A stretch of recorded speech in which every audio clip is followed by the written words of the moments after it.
Salut Anthony, Bonjour Pablo. merci d'avoir accepté mon invitation.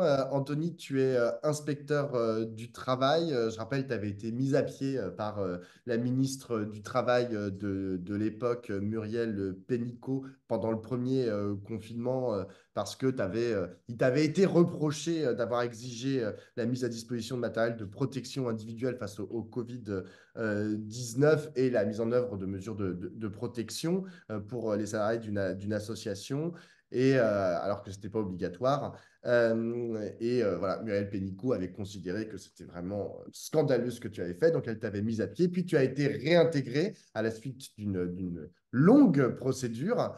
Aujourd'hui, tu es candidat sur la liste de la France Insoumise pour les élections européennes qui auront lieu le 9 juin. Tu es en quatrième position, tu es le premier non sortant de cette liste, hein, parce que devant toi, il y a Manon Aubry, Younous Omar G et j'ai oublié, et Leïla.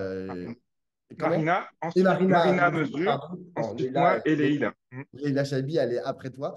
Donc, tu es le premier non sortant. Ma première question, elle est toute simple. C'est comment est-ce que tu sens cette campagne? C'est ta première campagne pour les élections européennes, contrairement à certains de tes colistiers. Comment est-ce que tu la sens?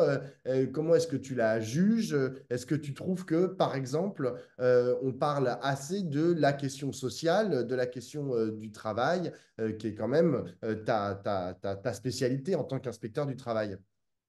Oui, bah, écoute, c'est une très belle campagne. Moi, je suis très heureux et très honoré d'être en cette position et de pouvoir la faire avec mes camarades insoumis, et plus largement avec l'Union populaire, parce que cette liste, elle est aussi très diverse, hein. Parmi les 8 premiers, il y a quatre personnalités qui ne sont pas de la France insoumise en tant que telle.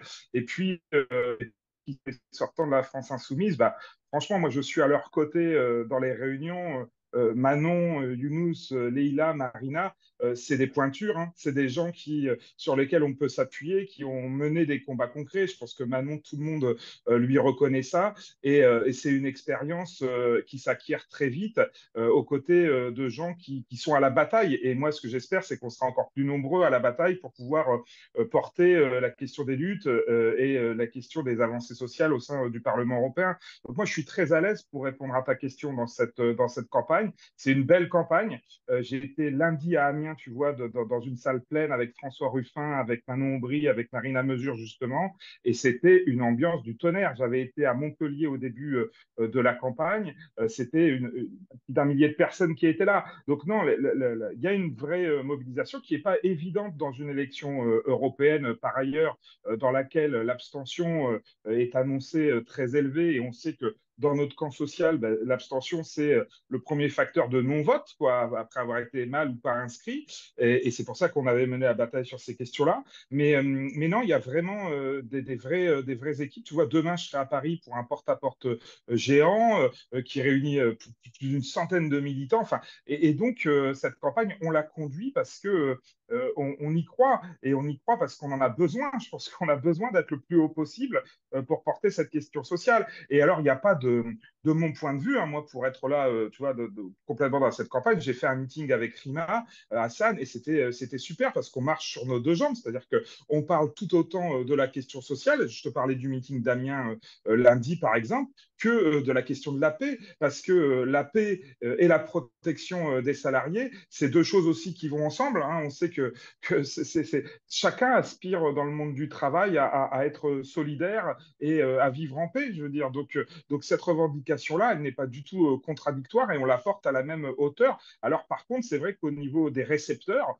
des médias mainstream notamment, la question n'est pas forcément traitée de la même façon, mais pour ce qui est de la campagne de l'Union populaire, elle fait partie des piliers de cette campagne et on la porte de façon extrêmement forte et on va la porter jusqu'au 9 juin comme ça, dans les réunions publiques, dans les porte-à-porte, dans les caravanes populaires. Enfin, et moi, je me trouve bah, très bien avec mes camarades. C'est conforme à ce que j'ai toujours porté comme syndicaliste et comme inspecteur du travail. Et donc voilà, je suis pour que cette campagne, elle continue comme ça et j'y mets tout ce que je peux y mettre. On va revenir sur la question du travail. Mais d'abord, tu m'as parlé des récepteurs des médias mainstream. C'est vrai qu'ils mettent l'accent sur la question de la paix au Proche-Orient. Enfin, quand je dis de la paix, parfois on a plutôt l'impression qu'ils mettent plutôt de l'huile sur le feu. À la France insoumise, vous avez une position qui est très claire sur la question du conflit. Enfin, je ne sais même pas si on peut dire conflit, je n'aime plus utiliser ce mot pour parler de ce qui se passe en Palestine et du massacre en cours à Gaza. Euh, Comment est-ce que tu expliques que justement que ces récepteurs, hein, je réutilise ton mot, ne parlent que lorsqu'il s'agit notamment de la France insoumise, que de la question gazaoui, que de la question palestinienne. Ils en font un peu, mais c'est aussi c'est pas de votre faute, mais c'est aussi de votre fait. C'est-à-dire que Rima Hassan est très mise en avant. Moi, je trouve ses propos très intéressants et son combat très important. Mais c'est vrai qu'elle est très mise en avant et par les médias et par la France insoumise. Et du coup, c'est vrai que derrière, les autres questions qui pourraient émerger pendant cette campagne ont un peu de mal à dépasser le stade des meetings, des porte-à-porte et de tout le travail que vous faites et que tu fais toi, notamment en particulier, sur les autres questions. Comment est-ce que tu l'expliques? Est-ce que c'est parce que les gens, les Français et les Françaises notamment, sont très intéressés par ce qui se passe au Proche-Orient? Est-ce que c'est un choix stratégique aussi de la part de votre équipe de campagne que de dire, on va faire campagne sur Gaza parce que l'urgence primordiale aujourd'hui, c'est ça? Comment tu l'expliques? Non, les choix de campagne, ils sont pour nous concernant très clairs, hein. La paix, donc la question évidemment de Gaza, de Rafah et de la Palestine, évidemment. Le libre-échange, c'est la question de l'Union européenne, des traités, des accords, de l'austérité européenne et la question de la protection des salariés, la question sociale, comme on l'appelle plus généralement. Ce sont les trois piliers de notre campagne. Et ça, nous, on les conduit de la même façon. Par contre, après que les récepteurs mainstream, etc., décident que le sujet qui est le plus porteur de polémique ou sur lequel on peut instrumentaliser le plus facilement les prises de position, ce soit la question de Gaza et la question de la guerre de l'extrême droite israélienne de Netanyahou. On voit bien qu'il y a ça derrière, mais ça n'enlève rien au discours que tiennent Rima, que tiennent Manon, que tiennent Mathilde, Jean-Luc sur ces questions-là et qui reste juste, je veux dire, et qui apparaît jour après jour pour ce qu'il est de juste, c'est-à-dire d'humanité. Quand on voit aujourd'hui la situation à Rafah, dans le sud de la bande de Gaza, personne ne peut rester indifférent à cette situation. Mais oui, l'instrumentalisation qui est faite des propos lorsqu'on parle des morts au travail, parce que peut-être que c'est plus compliqué de trouver des arguments pour aller sur ce terrain-là, bien que on entende ici ou là que les morts au travail, c'est la faute à pas de chance, voire c'est la faute des victimes, etc. Moi, tu sais, j'ai proposé pendant le meeting d'Amiens, et je le refais là, j'ai vu que Madame Borne était candidate sur la liste macroniste en dernière position. Mais Madame Borne, la saboteuse du Code du travail, celle qui s'est attaquée à nos retraites, moi, je lui propose un débat. Je lui propose un débat quand elle veut, où elle veut, pour discuter du Code du travail et du droit du travail. Et donc, ce serait une possibilité aussi d'avoir des espaces de confrontation thématique sur les questions sociales. Après, la presse est libre, elle choisit les thèmes sur lesquels elle veut interroger les candidats et c'est très bien. Il se trouve que pour l'instant, la situation est celle qu'elle est, mais encore une fois, le discours qui est le nôtre, il est articulé sur les trois priorités que je t'ai citées, et il n'y a pas de raison que ça change. Gabriel Attal et Emmanuel Macron et plus largement tous les chefs d'état-major de la Macronie aujourd'hui sont en train de pilonner notamment l'extrême droite qui est très loin devant, on y reviendra d'ailleurs, mais sur le fait qu'il faudrait ils essayent de simplifier en fait l'élection du 9 juin autour d'une problématique qui est en gros est-ce que vous êtes pour ou est-ce que vous êtes contre l'Europe? Sous-entendant que eux les macronistes, ce sont les seuls à être pour l'Europe et que l'extrême droite et la gauche, bah, en fait, enfin, vous êtes et ils sont contre l'Europe. Est-ce que tu penses que cette grille de lecture pour ou contre l'Europe, elle est caduque ou est-ce que dans une certaine mesure, vous pouvez vous y retrouver? Non, je pense que c'est une aberration. C'est d'abord prendre les citoyennes et les citoyens qui vont voter le 9 juin pour des imbéciles et des idiots, mais c'est une caractéristique de la Macronie. Tu sais, en 2005, moi, je me souviens très bien de la campagne contre le traité constitutionnel européen. C'était pas un non à l'Europe qu'il a emporté, c'était un non à cette Europe. C'est-à-dire que ce qui pose problème, c'est pas l'idéal européen, c'est pas un idéal de fraternité universelle que moi je partage totalement. Au contraire, c'est la question d'une Europe qui pose comme principe la libre concurrence, la concurrence libre et non faussée, qui est une aberration. C'est l'Europe qui pose comme principe la règle du 3% de déficit ou du 60% d'endettement, qui est une aberration et qui en fait ne pose que des carcans sociaux. La question sociale dans l'Union européenne, elle est très peu abordée. C'est quasiment miraculeux que Manon, à travers le miraculeux, pas au miracle, mais je crois aux luttes, mais c'est quasiment, c'est vraiment lié aux luttes que Manon par le devoir de vigilance ou Leïla sur les travailleurs des plateformes ubérisées qui vont dorénavant avoir une présomption de salariat, et puis faire émerger ces questions dans l'Union européenne, qui étaient beaucoup plus centrées sur les questions agricoles, sur les questions économiques, sur la question du marché sur lequel elle s'est construite. Donc la question n'est pas, en fait, de résumer les questions européennes à pour ou contre l'Europe, ça ne marche pas, et par ailleurs, c'est une stupidité sans contenu. Mais je crains que la politique macroniste en la matière, ce soit celle du sans contenu, ce soit celle qui puisse avoir un discours un jour, la veille, le lendemain un autre, qui est en fait totalement instable dans son contenu idéologique et politique, parce que c'est une politique opportuniste. En fait, c'est une politique qui n'est conduite que pour satisfaire les dominants, les puissants et les riches de ce pays. Et c'est le cas depuis 7 ans. Ça fait 7 ans que nous subissons cette politique et chaque victoire que nous pourrons gagner, que ce soit sur le champ social ou le champ électoral, elle sera déterminante pour la suite. Parce que nous, on l'a dit, mais l'enjeu derrière les élections européennes, c'est aussi d'être le plus haut possible pour entamer la question de 2027 et de l'alternative politique au macronisme. Et donc, derrière, il y a cet enjeu-là. Hein. Je veux dire, il va falloir que les citoyens et tous qu'on doit et qu'on peut changer encore la situation se mobilise le 9 juin. Et notre liste est la seule sur ce champ-là à pouvoir escompter, à voir des députés européens pour mener la bataille. Moi, j'entendais M. Glucksmann, il y a très peu de temps, remettre en cause la retraite à 60 ans pour toutes et tous, alors que c'était le programme de la NUPES que nous portons et que nous continuons à porter dans cette campagne. Donc vraiment, il faut chacun se pose 2 minutes, réfléchisse et se dise que plus on enverra de députés de l'Union populaire le 9 juin, plus la voix des luttes et le relais des luttes sera important dans la bataille. En tout cas, moi, je sais que c'est ce que je conduirai, c'est là-dessus que je vais mêler la bataille, et je pense que ceux qui me connaissent savent qu'ils peuvent me faire confiance. Ouais. Je ne me tairai pas. Quoi. Tu viens de convoquer là dans ta réponse Raphaël Glucksmann, qui est le tête de liste de la liste PS place publique.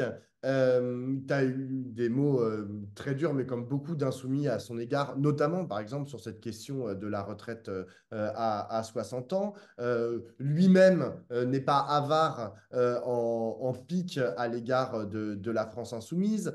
Idem pour le Parti communiste français, qui a pour tête de liste Léon Desfontaines, qui est aussi très critique de la campagne de la France insoumise. Est-ce qu'on doit comprendre que dans cette campagne, la gauche, dans sa pluralité, dans ses différentes sensibilités, la gauche politique représentée, s'en est terminée de son unité.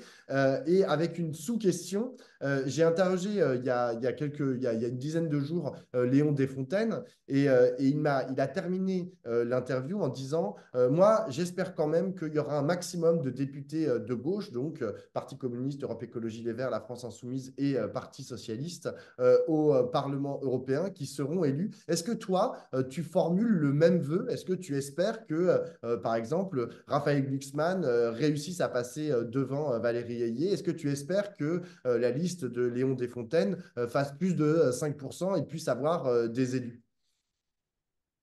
Alors moi, ce que j'espère, c'est que nous ayons le maximum d'élus parce que c'est la meilleure garantie d'avoir des députés de combat au Parlement européen. Ça, c'est ma première conviction. Après, la question de l'unité de la gauche, moi j'y crois fondamentalement. D'ailleurs, dans toute mon affaire, c'est parce que la gauche a été unie, le mouvement syndical et social a été uni avec des dizaines de milliers de soutiens que nous avons pu l'emporter. Donc moi, j'ai pas d'ennemis hein, dans la gauche. Par contre, il y a des adversaires politiques qui ont fait un choix à un moment donné, contraire à celui qu'on leur proposait. C'est-à-dire que Manon Aubry n'a eu de cesse de proposer l'unité dans le cadre de cette campagne. Elle a même proposé de retirer sa candidature comme tête de liste au profit d'une autre ou d'un autre candidat. Donc, si tu veux, la question de l'unité, nous l'avons portée. Après, quand on est à la bataille, on est à la bataille. C'est-à-dire qu'aujourd'hui, c'est la question de la bataille. Nous, on a un projet politique qui est cohérent, qui est structuré. Et voilà, après, moi, quand je dis j'ai pas d'adversaire, j'en ai un, c'est le hollandisme. C'est-à-dire qu'il ne faut pas que derrière Glucksmann, en fait, revienne la question de ce qui était François Hollande et qui a été soldé dans le programme de la NUPES. Le programme de la NUPES, il dit par exemple que nous abrogerons les lois El Khomri. Les lois El Khomri, c'est les lois travail de 2016, c'est celles de François Hollande, c'est celles qui remettent en cause toute une série de principes, dont le principe de faveur dans les entreprises, qui remettent en cause des droits fondamentaux pour les salariés. Et ça, c'est pas possible. C'est ça la borne sans mauvais jeu de mots, qui est celle de notre, de notre en tout cas de ma vision, moi, de la gauche, avec laquelle il faut arriver à trouver une alternative politique. Mais s'il y a le Glucksmann de l'Union européenne et le Glucksmann de la France qui tiennent des discours différents, moi je pense que c'est un problème. Et il faut que la vérité soit dite, il faut que les choses soient transparentes, quoi. Et les choses commencent à émerger un petit peu sur le profil de M. Glucksmann finalement, qui n'est pas si loin. Et d'ailleurs, il est soutenu par M. Hollande, par M. Cazeneuve dans le cadre de cette campagne. Et c'est un problème. C'est un problème pour toute la gauche. C'est-à-dire qu'on nous vend quelque chose qui n'est pas conforme aux produits politique et au contenu politique. Et ça, moi, je le dénoncerai parce que c'est pas correct. Nous ne voulons plus, on ne veut plus revivre des situations où des organisations social-démocrates conduisent des politiques qui portent atteinte, en fait, aux droits des salariés de ce pays et aux droits du peuple, quoi. Ça, Mais c'est pas possible. Anthony, tu le dénonces, j'entends très bien ce retour du hollandisme. Pourtant, tu n'es pas sans savoir, sans voir que dans les études d'opinion, dans les sondages, aujourd'hui, Raphaël Glucksmann est le premier et la première force de gauche, hein, au sens large, même si peut-être que tu veux lui dénier ce terme, mais il est très loin devant vous. Il fait plus du double dans les sondages, parfois, ou un peu moins du double, quoi. Euh, Comment est-ce que enfin, admettons que genre le 9 juin, ça soit ça, les résultats, qu'en gros, vous soyez entre 6 et 9 et que lui, il soit plutôt entre 14 et 16. Comment est-ce qu'est-ce que ça voudra dire? Est-ce que ça voudra dire que bah, peut-être qu'il y a eu un plantage dans la stratégie? Qu'est-ce qu'il faudra revoir? Ou au contraire, est-ce qu'il faudra continuer en fait à batailler, à dénoncer en fait ce qu'est réellement Raphaël Glucksmann, comme tu le dis, et essayer de faire, de démontrer la vérité. Mais bon, Non, aujourd'hui, les électeurs, ils n'ont pas l'air d'être tout à fait raccord avec ce que tu racontes. alors, il y a deux choses. D'abord, je pense que, bon, moi, encore une fois, moi, dans cette campagne, la question que je porte, moi, c'est la question des luttes, la question des droits sociaux, la question de l'harmonisation de ces droits dans l'Union européenne. Nous, on porte une directive zéro mort au travail, justement, pour durcir et une réglementation qui vise à protéger les travailleuses et les travailleurs avec différentes mesures, notamment en matière de droit pénal dans l'Union européenne. Donc, toutes ces questions-là, c'est celles que moi, je porte. Hein, c'est là-dessus que je fais la campagne. Après, encore une fois, je pense que dans le spectre de la candidature de Glucksmann ou de Hayek, il y a des similitudes et il y a une proximité qui est extrêmement forte. Le nombre de résolutions qu'ils ont votées ensemble, ils le disent globalement. Il y a une fiction aujourd'hui de ces deux candidatures. Mais dans la réalité, il y a une proximité idéologique qui est extrêmement forte. C'est un fait, hein, d'ailleurs, il y a une grande partie des électeurs d'Emmanuel Macron qui entendent voter pour le candidat du Parti socialiste à cette élection. Mais moi, ce que je nous souhaite, c'est pas de savoir comment sera positionnée la candidature du Parti socialiste, c'est que nous soyons le plus haut possible le 9 juin, en fait. Et c'est là-dessus que moi, je mène bataille. Après, les autres vivent leur vie. Je dénonce leurs prises de position quand elles sont contraires et quand elles ont des effets qui vont être dévastateurs sur les salariés de ce pays. Si encore une fois, nous ne prenons l'Europe que dans ce cas-là de plus mauvais, c'est-à-dire d'expliquer que les Danois, les Italiens, les Allemands travaillant jusqu'à 67 ans, nous devrions nous remercier nos dirigeants d'avoir fait la retraite à 64 ans parce que c'est quelque chose de formidable. Non, non, moi je préfère voir que les femmes autrichiennes peuvent partir à la retraite à 60 ans, que les salaires sont tous indexés, pas seulement le SMIC, sur l'inflation en Belgique, à Chypre ou au Luxembourg, par exemple. Tu vois, c'est cette campagne-là que moi je porte. Après, je pense qu'on doit arriver à faire entendre ces mots d'ordre. J'espère que les dernières semaines vont permettre de les faire entendre encore plus, c'est-à-dire qu'il va y avoir des étapes médiatiques plus importantes, que les citoyens vont peut-être être plus attentifs. Il y avait une vraie difficulté, nous c'est ce qu'on a vu aussi dans la première partie de la campagne, à expliquer qu'il y avait une élection. Il faut dire que le gouvernement n'y a pas aidé parce qu'il n'y a pas eu de véritable campagne à la fois de communication ou d'inscription sur les listes électorales de façon massive pour cette élection, qui est difficile, mais on ne convaincra que si on parle du fond et on emmènera des gens voter pour notre liste que si nous parlons du fond. Et tu vois, tu disais tout à l'heure pour ou contre l'Europe, bah, si on veut éviter ce manichéisme, si on veut éviter ce tout noir, tout blanc, si on veut éviter le simplisme en prenant les gens pour des idiots, moi j'invite tout le monde à venir dans nos réunions publiques, à aller sur le site pour lire les éléments de programme et puis à regarder ce que les élus de la France insoumise, de l'Union populaire ont fait et font depuis des années, parce que c'est quand même eux que l'on retrouve aux côtés des luttes sociales. Et véritablement, voter pour la liste de 9 juin, c'est s'assurer d'avoir des élus. C'est s'assurer d'avoir des élus qui pourront effectivement siéger. Je pense qu'il n'y a qu'un tour le 9 juin. Il n'y a qu'un tour, il faut faire 5%, et c'est ce discriminant qui fera qu'il y aura des élus de lutte et de combat au Parlement européen. Et c'est toutes ces questions-là qu'en conscience, les électeurs de notre camp social, de la gauche populaire, ont à se poser d'ici au 9 juin pour envoyer le maximum d'élus. Après, les autres vivent leur vie et ça, c'est bien logique. J'ai une dernière question, Anthony. Là, on parle des listes de gauche et même de la liste macroniste où tout le monde fait entre, on va dire, 2-3% et 18%. Mais il y a une liste qui est aujourd'hui créditée dans les sondages de plus de 30%. C'est la liste d'extrême droite de Jordan Bardella.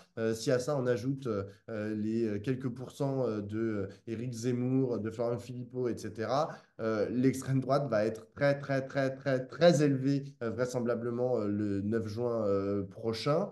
Euh, quel enseignement est-ce que tu en tires? Qu'est-ce que ça dit de la France aujourd'hui? Est-ce que, d'après toi, c'est conjoncturel? C'est lié à, comme tu dis, une désaffection des urnes, à une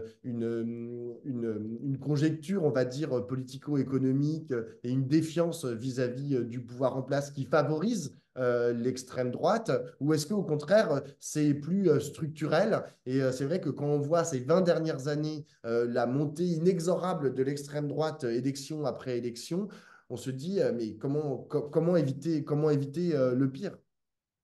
Oui, oui, moi je suis catastrophé. Je pense que le péril est là, il est devant nous, que les chemises brunes sont effectivement là, derrière de beaux habits, derrière de beaux sourires, mais que la réalité reste celle d'une organisation à l'histoire et aux pratiques qui la relie au pire de notre République et au pire de ce que nous avons connu, et qu'il faut les combattre, et que la meilleure façon de les combattre, c'est d'avoir la gauche la plus unie et la plus ferme possible. C'est aussi pour ça que on dit que l'après-Macron a commencé le 9 juin, parce qu'on voit bien que le macronisme est tout sauf un rempart à la question de l'extrême droite, voire au contraire qu'il en est un marchepied. La proposition de débat de Macron avec Le Pen en est l'illustration. Quelle est la nécessité de donner et de positionner comme outsider, comme première opposante, Marine Le Pen, si ce n'est d'être un marchepied? Il y a des fractions importantes aujourd'hui de la bourgeoisie, des capitalistes, qui ont clairement fait le choix de Bolloré